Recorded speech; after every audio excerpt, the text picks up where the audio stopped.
Hi guys.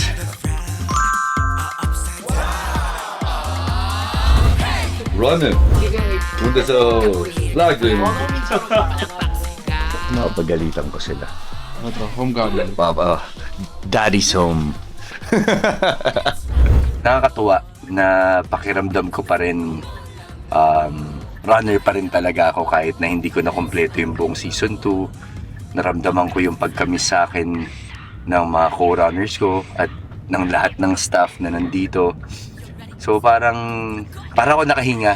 Alam niyo yung ganun na parang from tuloy-tuloy na trabaho sa Pilipinas for Black Rider.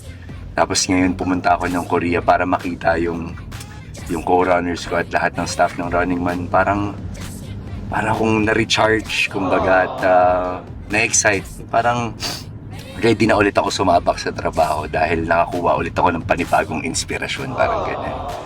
Gusto ko magpasalamat po sa lahat ng buo-buo ng Running Man Philippines dahil ginawa niyo po ito.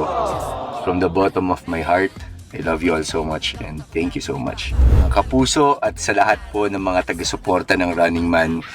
First of all, maraming salamat. Lagi ko kayo nakikita hanggang ngayon sa TikTok, sa lahat ng social media platforms na talagang hanggang ngayon everyday nyo panoorin ng Running Man. So, ngayon po na may season 2, we're hoping na kung paano nyo po kami sinuportahan nung unang season, ganun din ang pagsuporta na ibibigay nyo po dito po sa season 2. At abangan nyo po ang aking gagawin para po sa Running Man Season 2. Abangan nyo po ang aking special participation din at kung ano po ang mga magaganap dyan.